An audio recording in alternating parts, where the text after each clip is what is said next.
There's this beautiful line by Bruce Lee. Be like water, making its way through cracks. Do not be assertive, but adjust to the object, and you shall find a way around it or through it. If nothing within you stays rigid, outward things will disclose themselves.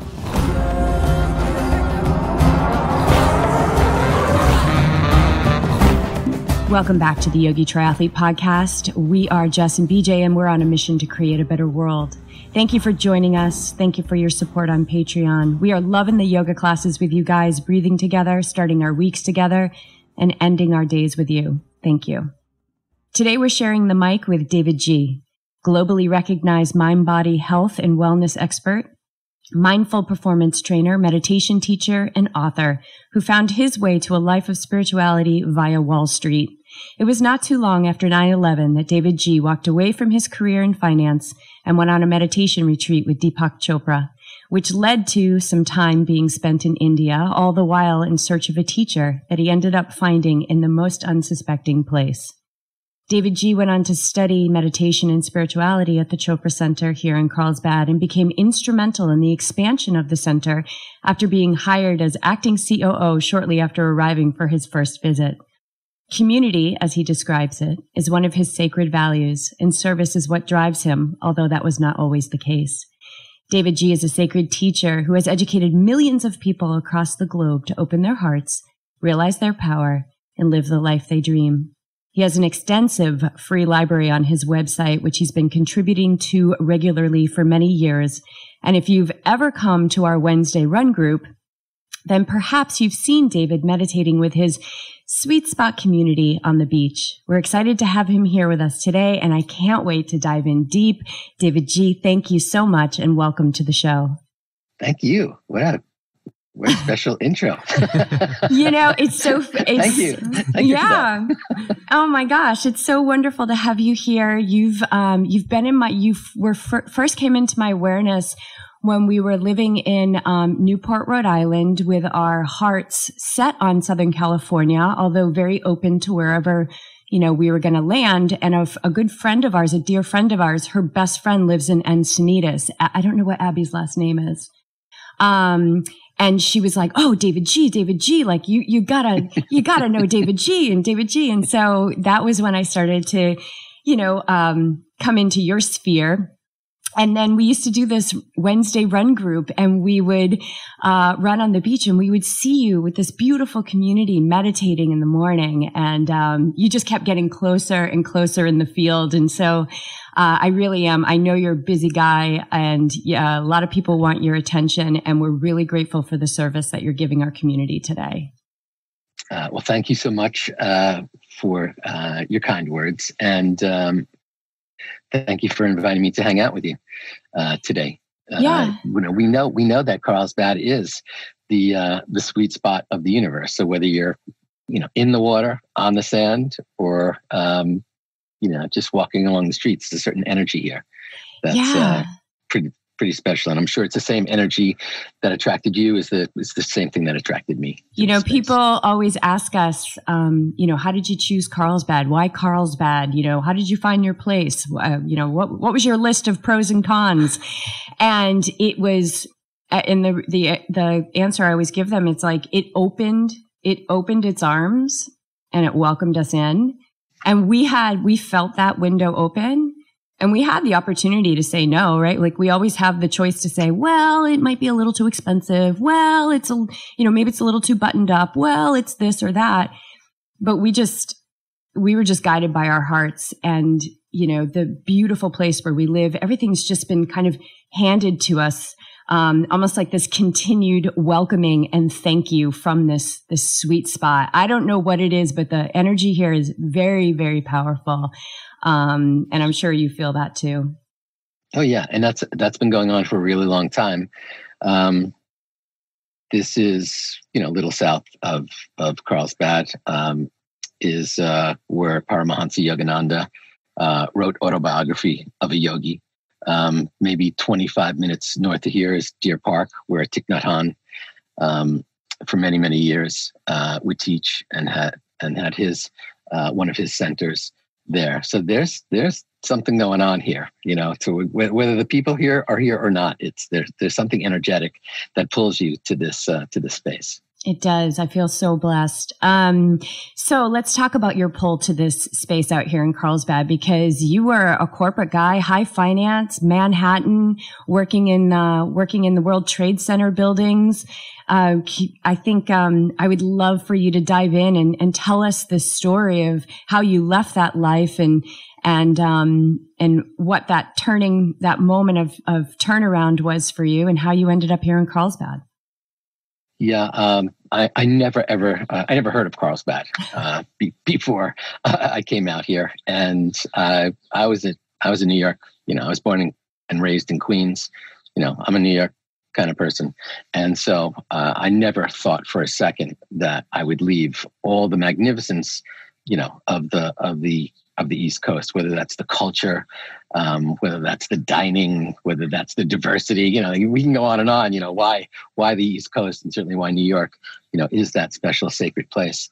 But I started meditating when I was in college. I went to upstate New York. I went to Syracuse for my undergrad, and it was there that I first really dabbled in meditation. It was an experimental Asian studies class. There were 12 of us, and we sat in a circle every Tuesday, and our Zen master stood in the corner, and we were instructed that when we had a thought come into our awareness, we should raise our hand. In his hand, he carried an 18-inch bamboo stick known as a keisaku, and he would thwack us on the back. So I quickly learned not to raise my hand, even though I was having thoughts as they were coming through. And so I left that school. I was finding real beauty in the meditations, but it was too jarring and not very comfortable for me. So I left that and started candle gazing, and then I got into mantra meditation, and then mindfulness and vipassana and tantra, and then chocolate tasting meditations. And I was really getting into some of these things. I practiced for weeks, others for years. And as I got deeper involved in the corporate world, ultimately for a really extended stint as a mergers and acquisitions advisor, I realized that I had stopped meditating. And, I was waking up at, some ridiculous hour. And I traded in my early morning meditation practice for an early morning train ride into the World Trade Center, as you mentioned. And I also realized that balance was gone from my life. And I don't know, it was because I had stopped meditating or because I was working one of these crazy, 24/7 type of careers where I was feeling no fulfillment. Wasn't really sure. But in the wake of 9/11, as I was walking in southern Manhattan past a row of cardboard boxes that people were living in, suddenly, poof, this hand reached out from a cardboard box, grabbed my pant leg. This guy pulled me down into him. Our eyes were just a couple of inches apart. And he said to me, "What's going to be on your tombstone?" And I don't know what it was. I don't know if it was God talking through this person, or if suddenly I had ever thought about that. But suddenly that was this moment I call these butterfly moments. All the sound stopped, all the traffic stopped, all the people vanished. It was just me and him and that moment. And we had sort of a dialogue where neither one of us were moving our lips, but and it felt like hours. It was probably just a minute. But the second it ended, suddenly he zapped back into the box, and my legs were weak. I was dripping sweat. I was hyperventilating, and I staggered over to some steps that were in front of an apartment building. And that was the shift. That was the shift for me. And so I went home that night, relayed this story to my wife, and she was like, "You definitely need to quit that job." Guess what? There's this guy, Deepak Chopra. And I'd never heard of Deepak Chopra. I had no idea what she was talking. I thought she was talking about Francis Ford Coppola. And, she said, "There's this guy, Deepak Chopra, and he's doing a meditation retreat in Oxford, England. And you need to leave that job and sort of reset." And I'm fairly obedient. So I was like, okay, did that. And 3 days into doing that, I suddenly, after meditating for 5, 6, 7 hours a day, it sort of like returned my body to that space so many years before then when I was meditating. And I felt joy for the first time in like 20 years. I had that emotion actually had eluded me for a couple of decades. And each day it was like I had been feeling so empty, and my heart was so wounded. But each day going through this process, it was like my heart was this white linen cloth that had been dipped in black India ink. And each day it was like being draped through a rushing stream. And it just got lighter and lighter and lighter. And I guess it was like the sixth day of the retreat. I was talking to Deepak, and I said, like, well, what do I do now? And he goes, oh, you should definitely go to India. And I was like, and again, I'm fairly obedient. So I was like, went to the embassy, went to the consulate, got a visa for India, and headed off to India in search of the guru. And I searched high and low, went high up into the Himalayas to Dharamsala to see His Holiness, the Dalai Lama. He wasn't there that day. I traveled around. I prayed every day. I meditated every morning. I was practicing yoga like 3 times a day. I was bathing in the Ganges. I was like doing all the stuff, in search of the guru, talking to these roadside rishis and like whatever. I was so thirsty. And after about 5.5 months of meeting incredible people, but certainly not finding the guru, I was laying in a hammock in a cashew forest in Kerala, southern India. All these parrots were squawking, and I was reading the Bhagavad Gita, which is like, I had read, hundreds and hundreds of times. It's this ancient Indian text. Einstein read it every day. Gandhi read it every day. Emerson and Thoreau read it every single day. And so there I was with my little copy. And suddenly, as I read chapter 2, verse 48, which I had read hundreds of times, the lightning bolt hit me. And it's where, the Gita, for those who don't know, it's really a story of the greatest warrior of all time, Arjuna, who's on the battlefield and he's about to lead his troops into battle. He's the greatest warrior. But he's conflicted. As he looks across the battlefield at those 20,000 soldiers, he sees his classmates, he sees his teachers, he sees people from his village that he grew up with. And he's so tortured because this is like a Hatfield versus McCoy kind of battle. And so he doesn't know what to do. And suddenly this dude comes riding up to him on a chariot and says, hey, what's going on? And he's got 5,000 soldiers behind him, trailing his chariot. And he said, I'm the greatest warrior of all time, and I'm really, really conflicted. I don't know what to do. And the charioteer says, well, I'm the greatest charioteer of all time. And here's what I'll do. You can either have me, and my 5,000 soldiers will go to the other side, or, you can take my soldiers and I'll go to the other side, to help you work out your dilemma. And Arjuna says, I don't need more soldiers. I need clarity. So they can go to the other side. I'll take you, charioteer. And the charioteer replies, good answer, dude, because I'm God. I am Krishna. And so the Bhagavad Gita is this beautiful, magnificent 18 chapters of Arjuna talking to God and asking like all the questions, like, why are we here? And how am I supposed to live my life? And what's important? And what's the meaning of life and death and dharma and karma? And like all these deep, questions that he asks. And in chapter 2, verse 48, he says to Krishna, how am I supposed to walk through the world? How am I truly supposed to make my decisions? And Krishna replies to him, Yogastha Kuru Karmani, in Sanskrit. Yogastha Kuru Karmani, which means Yogastha, establish yourself in the present moment. Yogastha, that state of yoga, of union, of oneness. Kuru Karmani, and then perform action.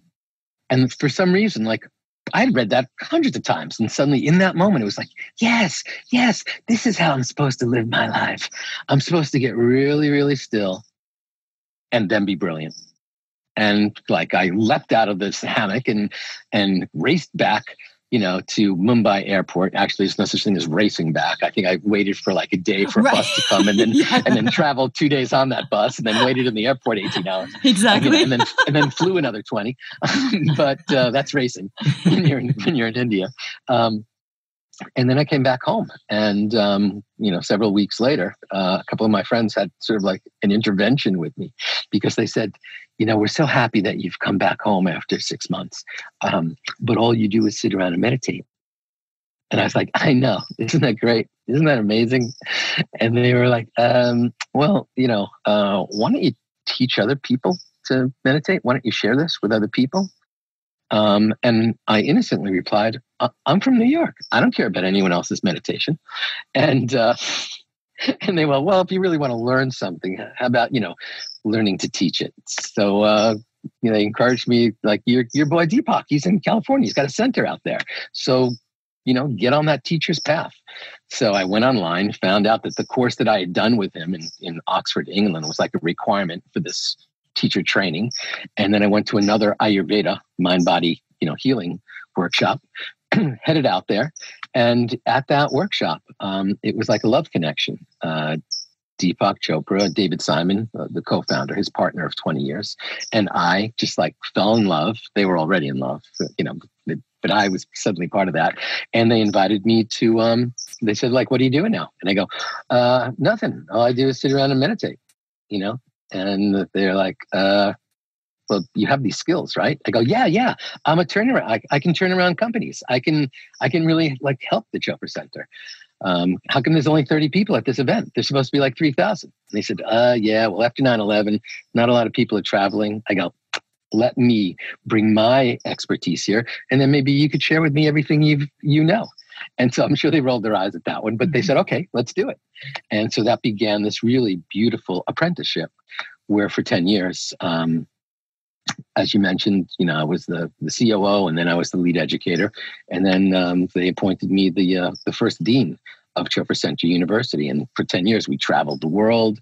Deepak teaching about metaphysics, David Simon talking about mind-body healing, and me teaching the meditation component. And in 2012, David Simon succumbed to a brain tumor. We always said that was like the cosmic joke. Neurologist dedicated to healing, diagnosed with a terminal brain tumor. And he actually diagnosed it himself, self-diagnosed it. And after that moment, I was like, you know what? I think these 10 years have been amazing. And I think it's time for me to leave the nest and to let go of this dream that I thought the three of us would be here forever, but that's clearly not going to be the case.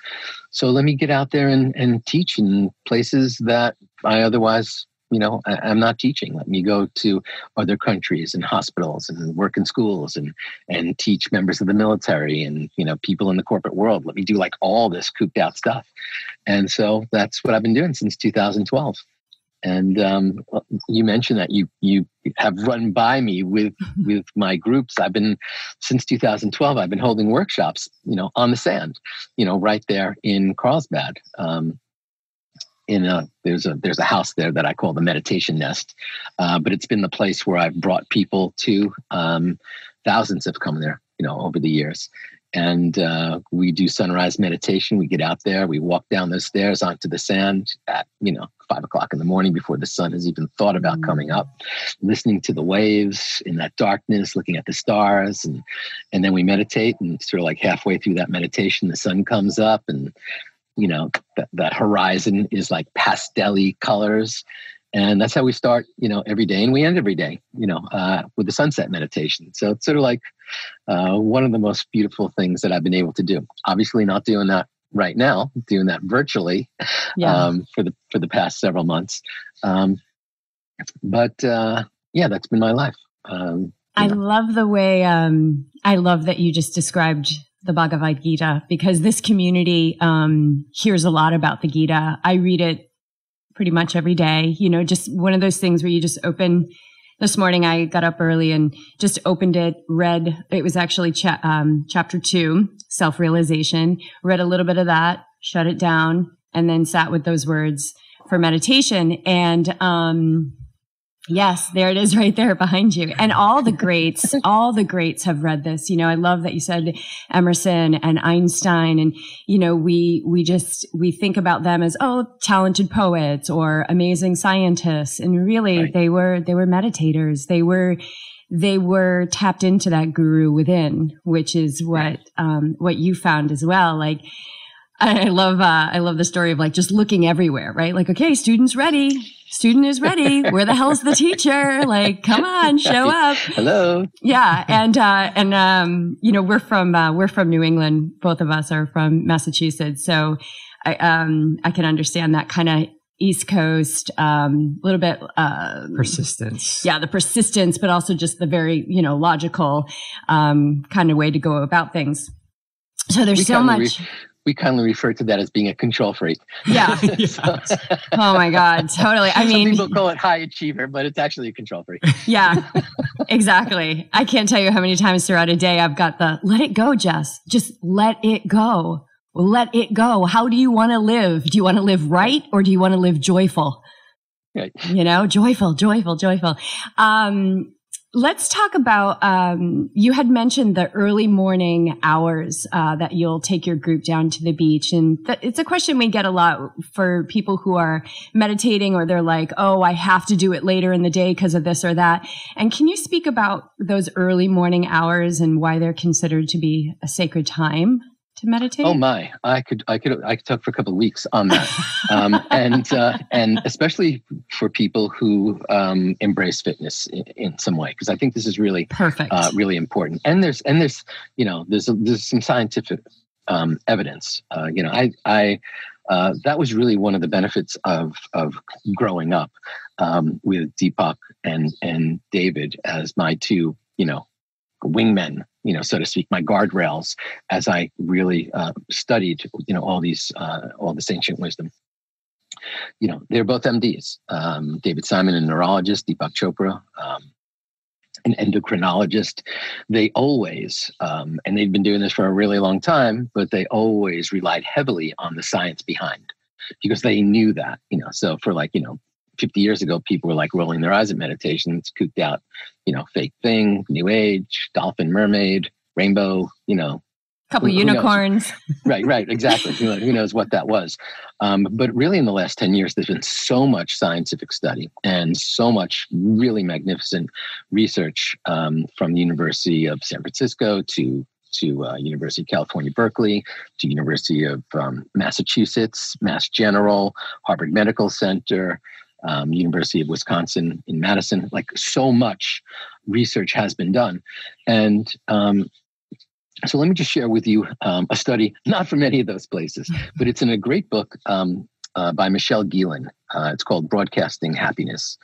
She's married to Sean Acor. You know, they're both happiness gurus and geniuses. She was an El Paso, Texas anchor woman for many years. And so in this, and she understood the power of like, what actually happens to you if the first thing you do is turn on your TV and watch the news in the morning, you know, or open up the paper. And that's the first, you know, exposure you have. And so this was a study with over 5,000 people who were exposed to negative imagery first thing in the morning, first 30 minutes of their day. It was a 56-day study as well, 8 weeks. And so negative imagery is the news. The news, social media, emails, like all that stuff, violent imagery. And so those people, then she exposed them to that. And then 12 hours later, she asked the question, so how was your day? And 12 hours later, those people, even if they got a new job, even if they got a new car, even if they fell in love, were 40% more likely to say, it was a crappy day. It was all right. No matter what happened, actually, in the 12 hours. And then she went through this process of exposing them to positive imagery, which would be spending time in nature, meditating, watching puppy videos, you know, things along those lines. And then 12 hours later, ask them, so how was your day? And even if they crashed their car, got fired from their job, or got dumped in that relationship, they were 20% more likely to say, oh, it was a pretty good day.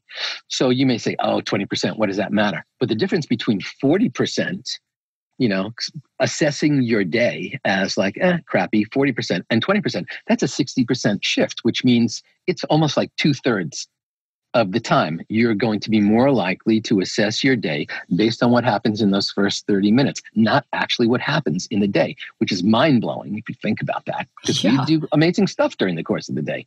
But how do we assess it? How do we think about, what this day was? So 60%, if you do that, 4 days out of 7, it was a crappy week. If you do that, 3 weeks out of the month, it was a crappy month. If you do that 6 months out of the year, it was a crappy year. Suddenly 6 years out of a decade, it was a crappy decade. And suddenly we start to realize that we are assessing and evaluating our life based on what that starting point is every single day. And so that's incredible. So I thought that was like a very, very cool study. And that's a pretty strong, pretty profound. Yeah, that's a pretty strong case. The foundation get starts up in the morning. Yeah. Yeah. So I like to wake up really early. I like to wake up just a little bit before the birds. And then sort of like get pulled into the day. I also like to start coming from a place of stillness. So, my practice is that I've been teaching people for about 15 years now is RPM, rise, P, meditate. So, that type of strategy. And a lot of people say, well, shouldn't I do yoga first or shouldn't I run first? And, I would say, well, there's such a low barrier to entry from the moment you open your eyes. Why not just slide into a stillness and silence practice as opposed to getting up, going to the gym, and then trying to slow yourself down or connect to that? Because most people, bail on meditation. I've taught hundreds of thousands of people and I've gotten their feedback like, why do you stop? What's the impediment? What stands in your way? And it's like, well, I don't have enough time, or I'm not doing it right, or I got other things to do. But the reality is, if we can begin our day with that seed of stillness and silence, then, and really what are we doing when we meditate? We're cultivating our ability to witness. If nothing else, it's not meant to give us like a high, or a transcendent experience. We're just cultivating our ability to come back to the present moment. So that allows you to then run, being more present. It allows you to be at work, being more present. Like whatever you do has a teeny little bit of your unconditioned self, a teeny little bit of stillness, of silence, which then allows you to be more patient, more creative, more present through the process. We've all run and suddenly 10 miles later, you're like, I have no idea what was in my head. We've been in cars doing that, which is pretty scary if you think about it. We've suddenly driven like 10 miles going like, I didn't actually remember looking out the window or holding the steering wheel or even that my car had a brake or a gas. So when we cultivate our ability to witness, it allows us to just bring a little bit of space, this teeny little space between thoughts, space between words, space between actions. We don't control anything that comes into us over the course of a day. We don't control any of it. It's all external, and the universe delivers to us whatever it's going to deliver. But then there's a space between what comes in and then what we do next, whether that's a thought, a conversation, or an action. And so if we can cultivate that space and be a little more reflective instead of reflexive, be a little more thoughtful instead of thoughtless, be a little more mindful, be a little more patient, be a little calmer, allow things to unfold. There's this beautiful line by Lao Tzu. It's like 5,000 years old. Do you have the patience to wait until your mud settles and the water is clear? But there's a second part to that, which sort of has, doesn't fit on the meme, so a lot of people don't know it. But there's like a second sentence that follows that. Can you remain unmoving till the right action arises by itself? And so suddenly you start to realize, and that doesn't mean sit on the couch and be a stoner or a slacker. That means, can you prepare? Can you truly, get to that space where you allow, whatever's going on outside of you to deliver the perfect moment, and you are in that perfect moment. We've all done that, said the perfect thing at the perfect time, suddenly like done the perfect thing in the exact perfect time, spontaneous right action or spontaneous right speech. So I think we can cultivate that by starting our day with that little seed And, during my practice, I'll ask some sacred questions, fairly deep questions, not like, should I get, 3 avocados or 2 avocados when I go to the supermarket, or like, should I check that email, or I need, not those kind of questions, but, deeper questions like, who am I when I'm at my best? Like what are the ways that I show up when I'm my best expression? Or what am I grateful for? Or how can I help others? How can I heal others? How can I serve others using my native energies, using my unique gifts and my special talents? So I ask those kind of questions, which really wash away anything else that could possibly be out there. Then I set some intentions, and a lot of people go, "Oh, intention setting. That's like such a woo-woo, kooky, new age thing." And I was like, well, don't you do that when you type your address into a GPS, or, use Google Maps or your iMap? It doesn't mean that you have to go to that place, but there's a higher likelihood you'll actually move in the direction that you set. So I believe every day in setting those intentions, and I believe in a gratitude practice. There's science behind, there's actually, science that people who have a daily gratitude practice have deeper levels of fulfillment in life and are more physically and emotionally healthy. And, after that, I meditate, just sit in silence, whatever technique. It doesn't really matter whether you're using a mantra or following your breath or using mindfulness or something along those lines. And then when you open your eyes, because when we meditate, we're not looking for the experience in the meditation. But when we open our eyes, now we're back here with the rest of us, and now we've got that seed planted. And so now we're living more intentional lives. We're living more purposeful decisions as opposed to just randomly responding to the world as it's coming at us. So I think there's not just science, but there's logic behind just beginning your day, starting the process, just with a little bit of present moment practice, whatever that means to, it means different things to different people. And a lot of people say, well, isn't my running my meditation? Isn't my gardening my meditation? Isn't my washing the dishes my meditation? And I would say, well, if you think that, fine. But realistically, all those things are actions. Everything is an activity that we're doing.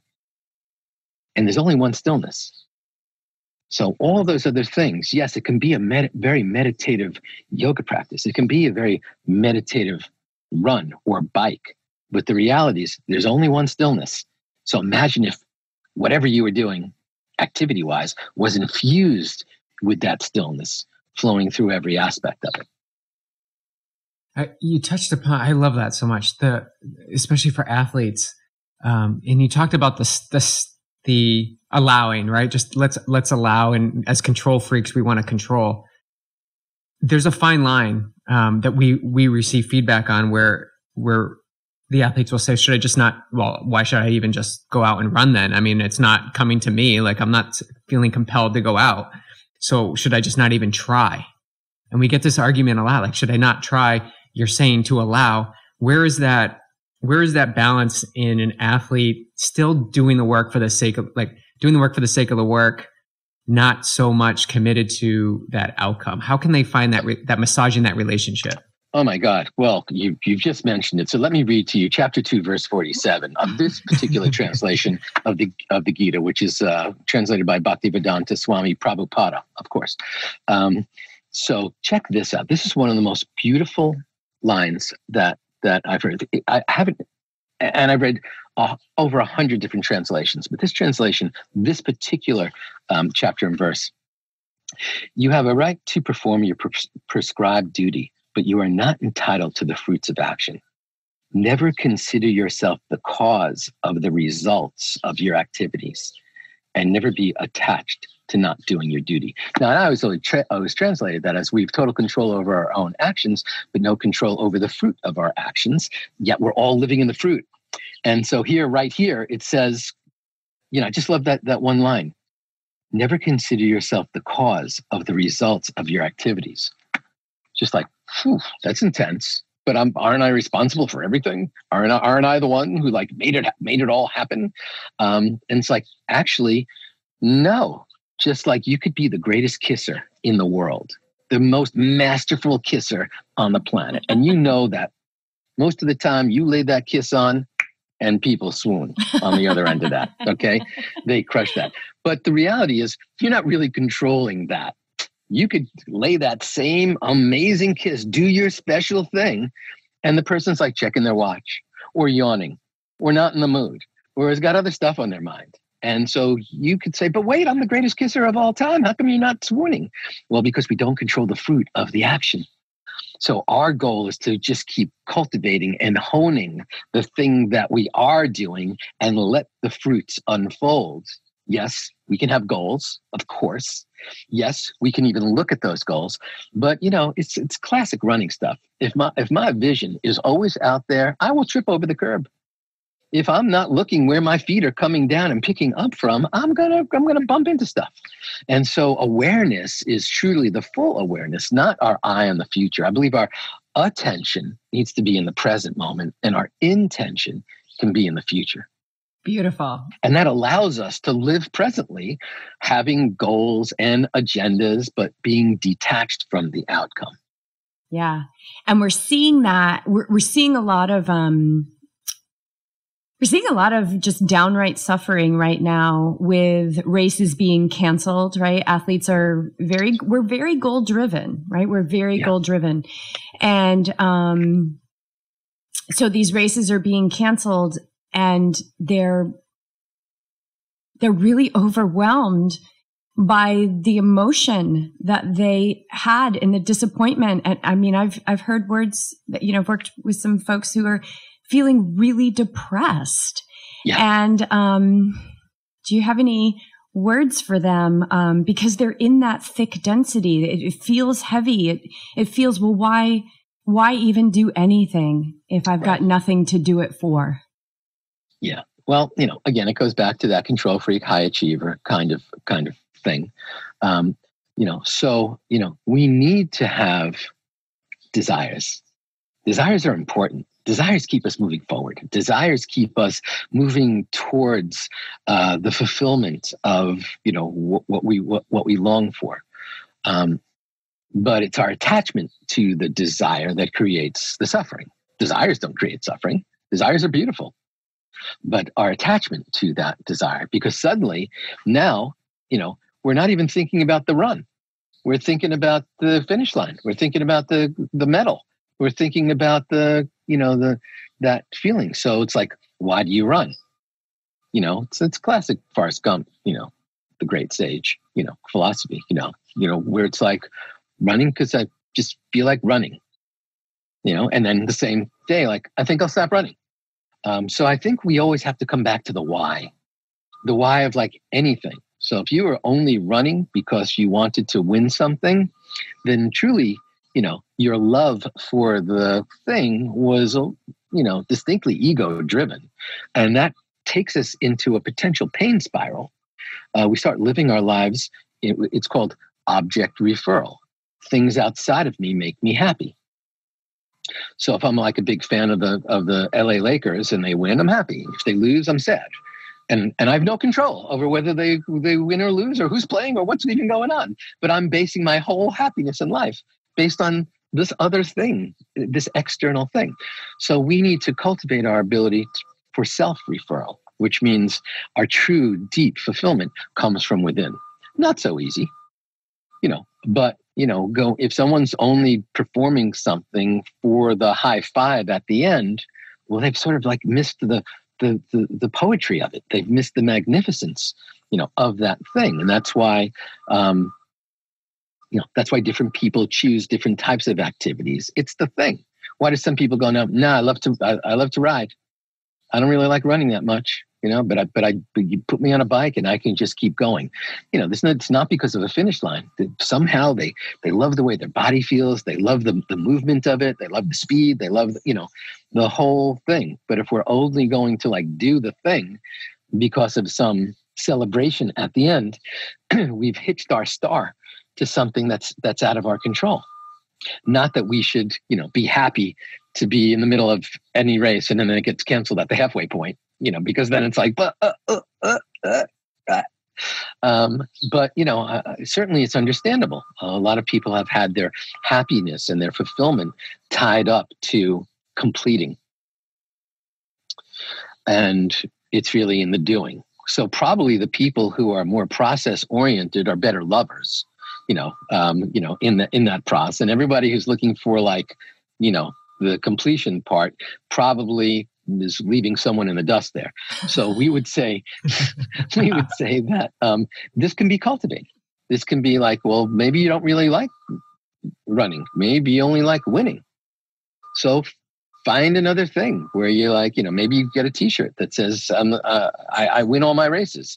And so even if you're just running around the block, you'll feel that you'll be getting those props from everyone around you. Like, oh, damn, he or she wins every one of their races. But the reality is, we do the thing for the doing of the thing. Yeah. And we actually don't control the fruit. So, you think of some of the really amazing runners or amazing athletes who are maybe in the top 10, but there's none of the people who might beat them in that competition. So are they failures? Or are they doing the thing they love to do and just raising their game? I think we always need to be in competition with ourselves. And I think that's the key. So, maybe it's about your personal best. You don't need a race to do your personal best. You probably need, a formal and official race so that someone can be witnessing your personal best. But these are interesting times. And again, we don't control this, and who knows how long this goes. No one's ever experienced this kind of thing. Everyone's running with the parking brake on. Everyone is out there living their lives with the parking brake on. We're getting squeezed in. The walls are coming in tighter and tighter and tighter, and the streets are speaking at the same exact time. And so we have this very, very weird dichotomy of this being compressed at the same time as we're being launched out. And so these are not ordinary times. And I would, ask those people, okay, so 5 years from now, you'll remember, oh yeah, all those races that got canceled in 2020. Here's what I did. Here's how I stepped into my power during that. Here's how I determined I love to run. Here's how I determined I love to show up. And yes, there's something about the camaraderie. We're all missing that. I do events with, 30, 50, 100 people, for days on end. And now I'm, sort of like group meditating with people around the globe, sitting here in my little treehouse. So, am I lamenting it? Probably that first time I was like, oh, I love the group thing so much more. And that was so COVID-19 ago, at this point, it's like, where shall I spend my time? Lamenting the thing that clearly I cannot impact, or really stepping strongly. Right. What do you want? This, right. I want 2020 to be an amazing year. Yeah. That's the commitment I made on December 31st. That 2020 was going to be, well, not exactly as I anticipated, but it certainly is amazing. And so I'm not going to be like, oh, those are the 2 years I went into incubation. Those are the 2 years I ate donuts all day and didn't run and drank excessively and, let everything slip. Yeah. No. This is a special opportunity for us to come out of this incubation period, to come out of the womb stronger, more expanded, with greater vision, and say, I'm pretty multidimensional. I can thrive in a non-COVID world. I can thrive in a COVID world. Bring it, bring it. Let's do that. Yeah. At the beginning of 2020, Beej and I, we're feeling like this is going to be a great year for business expansion, like expansion of business and growth, and with Yogi Triathlete, which is something that we made a massive shift in our lives to follow this calling that came from within. And when the shutdown happened and we had a couple of athletes walk away for different reasons, I remember thinking that no, you don't just, that intention doesn't stop. That doesn't end because of what's happening outside of you. How can you it's asking you to go in to allow that creativity to come out so that you can continue to expand, so that you can continue to do these amazing conversations, so that you can continue to put the good and the love that's within you out in this world. And so how can you do that? And it was a lot more quiet time. And then stuff just kept flowing and flowing, and we just kept going. And we are expanding and we are growing. And it's been we kept saying and I felt kind of those weird, the constricting feel. I felt a couple of those moments, but we just kept saying, what an exciting time to be alive. What an exciting time to be alive. I'm just thinking about the change that everybody wants to make. It usually happens when we're pushed up against a wall, and we've been given the gift this year of constantly being given this we're in a corner right now. We're in a corner. And even more intense is just yesterday, Garmin, which is the company that records most people's data on their watches and uploads it and being able to see it, went down, and it's been down. And we're just given that next level of how are you going to react? Now you're really in a corner. If you thought you were in a corner with COVID, you can't go on the trails of the roads. Now you're really in a corner where if you don't see your data, you don't see your run up there, did it really happen?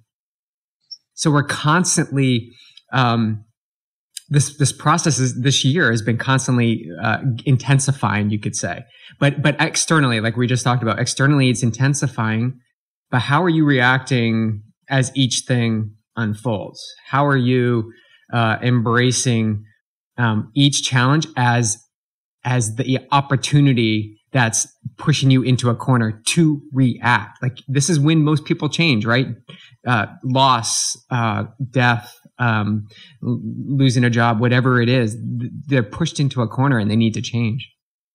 Yeah, I mean, building on what you just said, that's beautiful. That's so perfect. We know the story of the Buddha.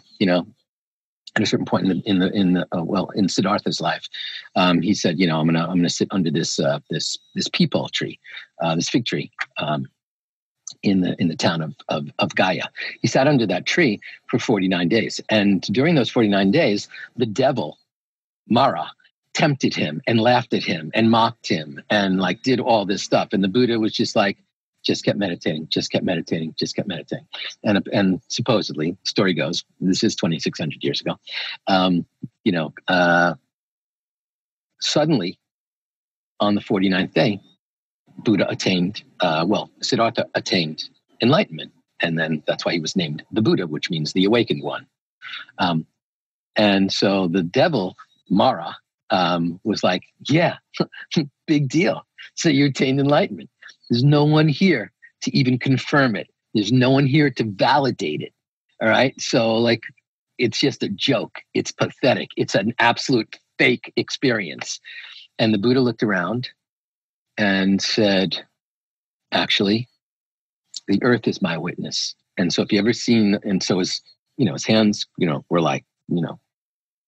in Gyan Mudra. And so if you ever see those pictures or those statues of the Buddha with his hand draped over his knee, that is the moment of enlightenment where he reached down to touch the earth so that the earth could be his witness. So, it wasn't Garmin. 2,600 years ago, that was his version of Garmin. Totally. But that was probably a time of abacuses and things like that. But he reached down and was like, well, you know what? You're right. There's no one else here. I can't prove it. But you know what? For me, the earth will be my witness right here. And so, that's what people have to do. It's just roll their eyes and say, Garmin sucks.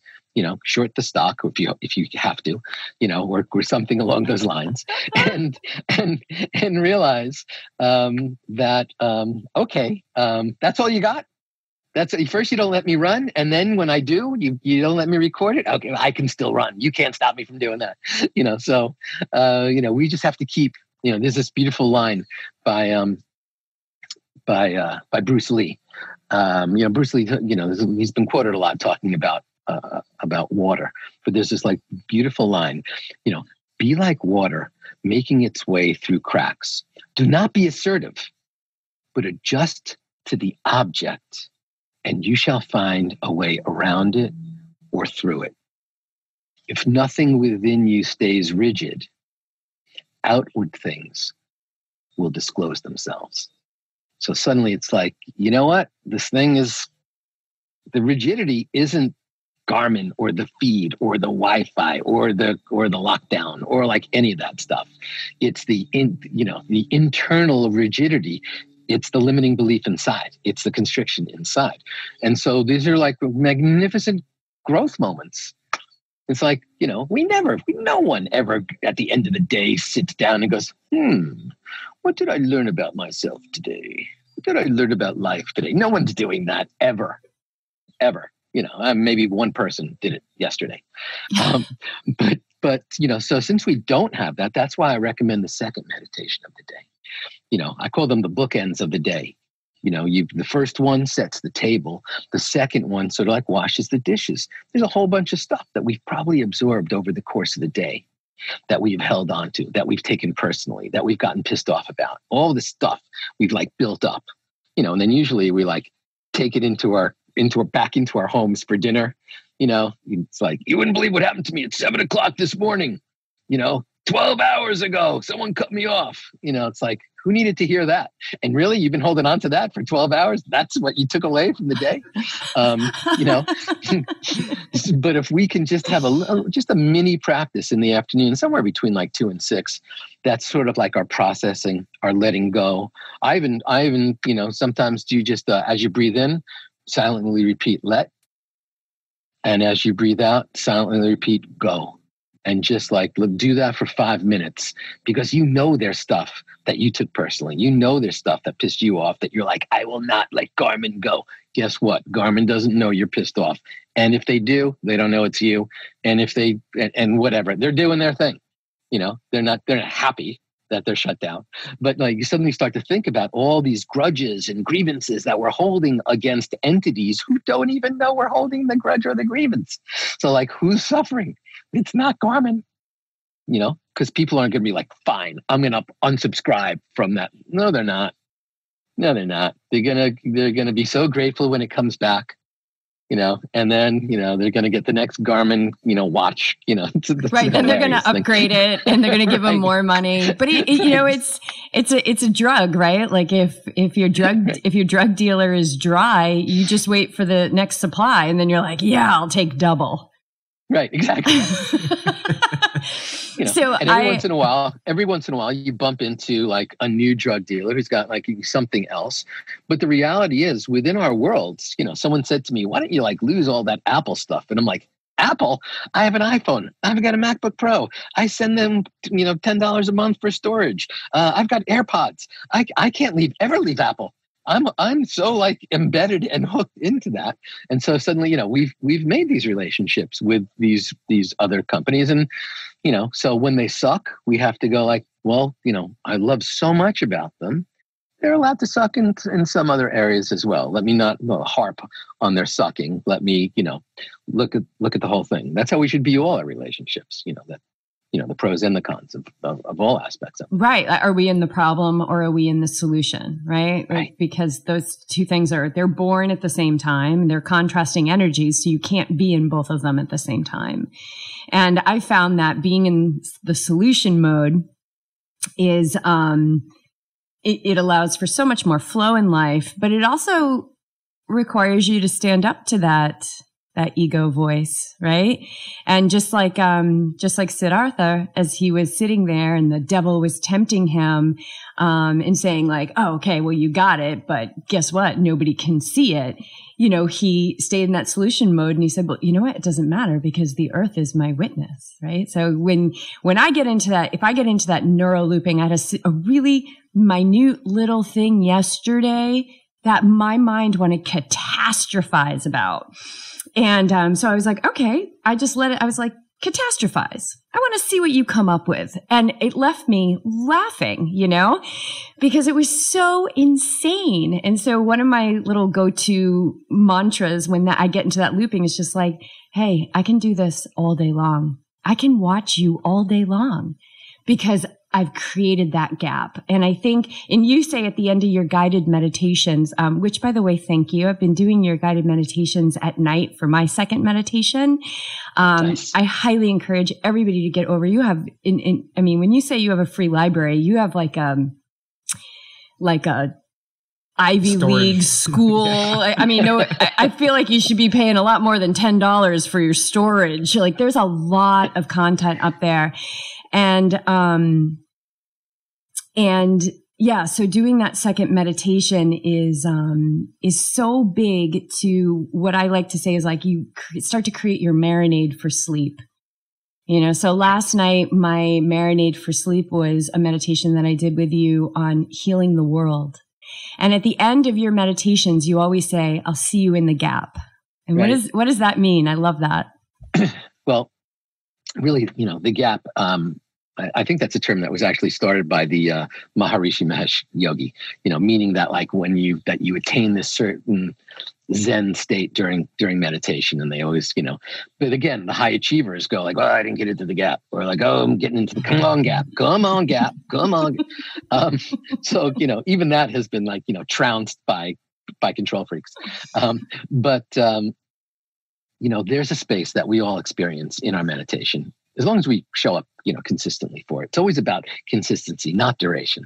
So a lot of people say, well, I don't have a half hour. Like, who said a half hour? How about 16 seconds? How about a minute?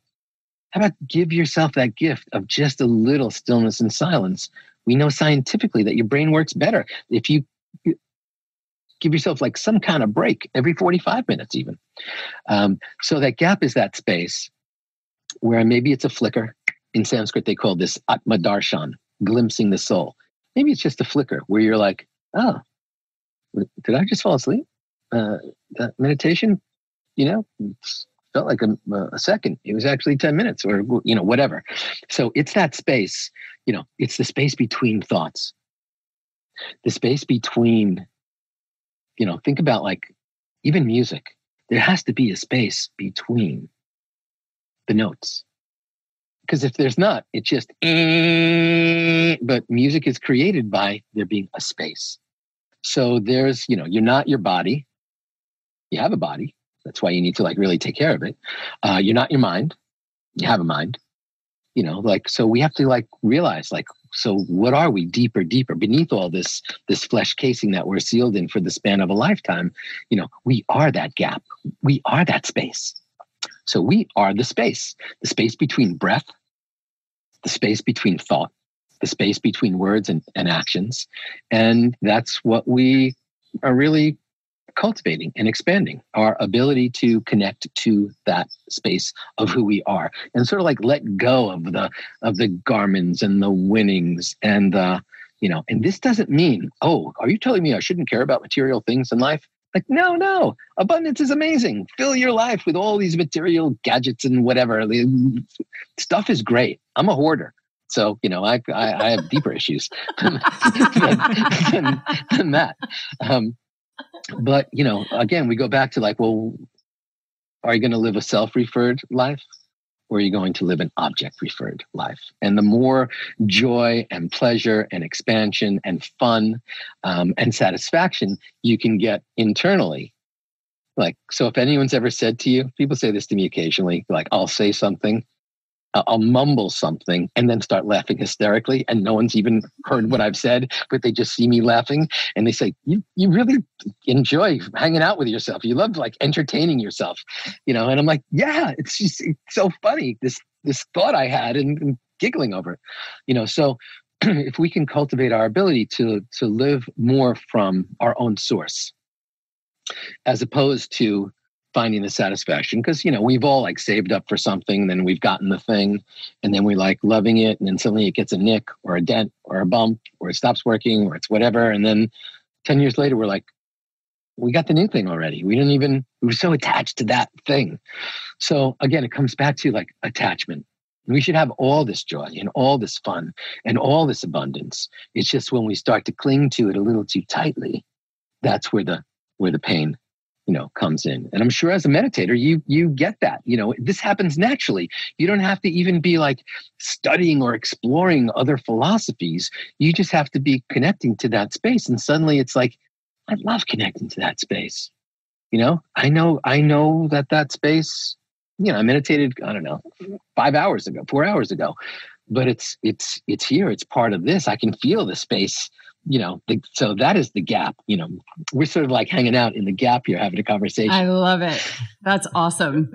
I think that's a perfect place to wrap this up. That was beautiful, beautiful sharing. Thank you so much for being in service. Yeah, and the clarity for our audience. We have so many athletes, and to bring the mindfulness into sports and endurance, into what people believe. You just said it, like it's the body. It's not my body. It's the body and the mind. Bringing that mindfulness into this arena of endurance sports and the willpower that they have. It's that missing component. It's really allowing them to tap into who they are, understanding that everything that they believe they've been working on has served a purpose, but there's a higher connection and a higher driver that they actually can work on without the sweat and blood and tears. They can actually just sit still and cultivate that. Yeah. Yeah. And I think you're just the whole concept of mindful performance. Mm-hmm. Whatever it is that we're doing, whether we're singing a song or running a race or biking or hanging in a yoga pose, so pick the thing. It doesn't even matter. If we can be an expanded witness in whatever activity that we're doing, that's transcendent. That's the spiritual experience. It's not just getting into an asana, holding the pose. It's like suddenly in that moment, like becoming the pose, being the thing. Same thing with running, where suddenly you're just like, as your heel strikes, and suddenly you're feeling every single micron of the bottom of your foot. Suddenly the whole running is unfolding in slow motion. That's what meditation can deliver to you, and yes, you can always speed it up, but when you can really pay attention to every single subtlety of your practice, whether it's running, whether it's yoga, whether it's biking, whether it's swimming, pick the thing. There's so much more joy in that it's never about the outcome. It's like, who cares about the outcome? Doing this thing just felt so amazing. I want to keep doing it. So. Awesome. Thank you so much. And I'm sure we're going to run into each other in the physical at some point in this amazing little sweet spot of the universe here in Carlsbad.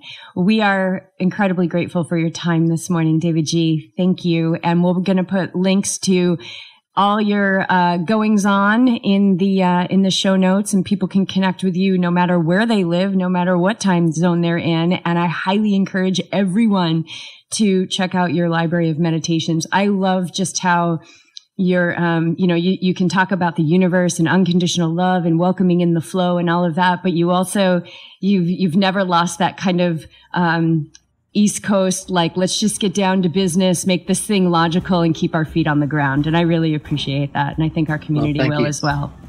Thanks so much. And thank you for all the magnificent work that you do. Stay strong. We can hold our breath for 6 months, or we can learn how to breathe.